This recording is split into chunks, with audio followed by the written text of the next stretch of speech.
Today marks 1 year since a white supremacist gunman targeted a black neighborhood in Buffalo, New York, killing 10 people and wounding 3 others after carrying out a mass shooting in a grocery store. Just last week, yet another white supremacist shooter went on a racially motivated rampage at an outlet mall in Allen, Texas, killing 8, including a 3-year-old and his parents. And the front page of today's Washington Post reports that alleged Discord leaker Jack Teixeira wanted a race war. As long as Republicans fail to shame and denounce the unchecked normalization and spread of white nationalist language in our country's mainstream media, it's hard to see how this epidemic of hate won't just keep escalating. Joining me now from Buffalo is the Reverend Al Sharpton, host of Politics Nation, founder and president of the National Action Network, and author of Righteous Troublemakers, Untold Stories of the Social Justice Movement in America, and Frank Figliuzzi, NBC national security analyst and former assistant director for counterintelligence at the FBI. Gentlemen, thank you both very much for coming back to the Sunday show. I'm sorry. The front page story in the Washington Post today really kind of took me by surprise, although it shouldn't have, that the Discord leaker had racist views, wanted a race war, spouting white nationalist lies. Reverend Al, coming on the 1-year anniversary of the Buffalo massacre, are you surprised to find out this new tidbit about the Discord leaker? No, I'm not surprised. I am certainly alarmed by it, as all of us should have who keep hearing this, because we've had others that have done things and wanted to see race wars. And the fact that it is not surprising should be alarming. I'm here with 10 families that this is their first year where Mother's Day will not be Mother's Day for them. And we must be committed, whether it's in Allen, Texas, whether it's in Pennsylvania, where we're seeing 5 years later, the synagogue that was attacked there and people killed. Hate crimes all over this country is on the rise.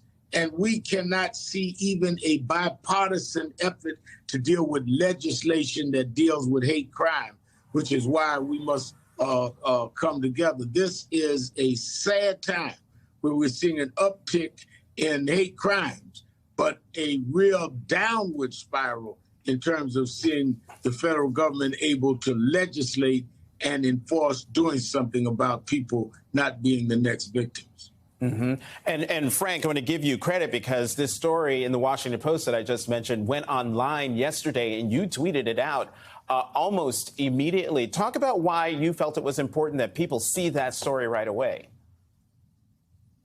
So we so often see violent crime and hate crimes committed by people who hold white supremacist, white nationalist views, are seeking a race war.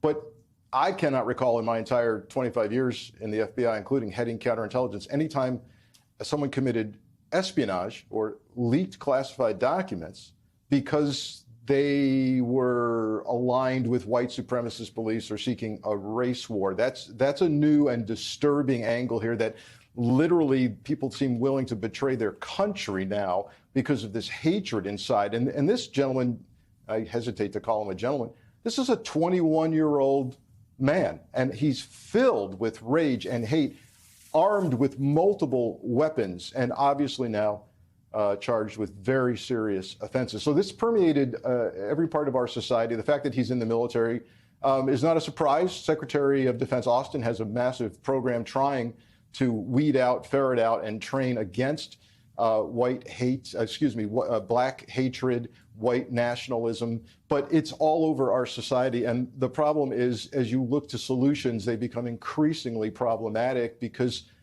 people who need to legislate, people who need to get on board seem to be in charge in terms of at least the House and even running for president. Well, to your point, Reverend Al, take a listen to Senator Tommy Tuberville, what he had to say this week. We are losing in the military so fast, our readiness in terms of recruitment. And why? I can tell you why. Because the Democrats are attacking our military, saying we need to get out the white extremists, the white nationalists, people that don't don't believe in our agenda as his Joe Biden agenda, they're destroying it. You mentioned the Biden administration trying to prevent white nationalists from being in the military. Do you believe they should allow white nationalists in the military? Well, they call them that. I call them Americans. I mean, Reverend Al, that's part of the problem. That is exactly the problem. We have people that are unashamedly saying that white nationalism is fine and that white supremacy is allowable, even in the military. We have not seen since the days of Andrew Jackson as president and John Calhoun as vice president, openly people that are in high places in government embrace this whole theme of white nationalism, and which is just another way of saying white supremacy.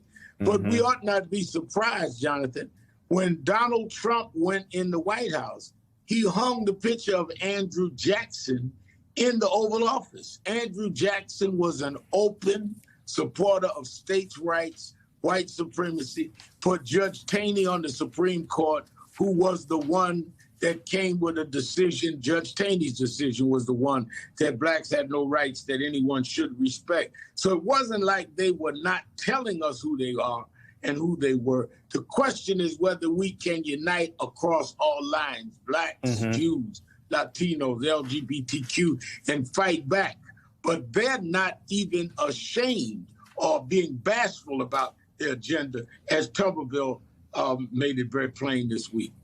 And Frank, we're out of time, but I want to give you an opportunity to give your reaction real quick to what you just heard from Senator Tuberville. Yeah, this is mainstreaming what used to be fringe throughout our history. You know, the KKK pushing back on Brown versus Board of Ed, people on the fringes upset about the civil rights movement. Well, now it's become mainstream. We've got a U.S. senator saying this. We have people running for president who are aligned with this. This is the distinction from our history, and this makes it very hard to overcome.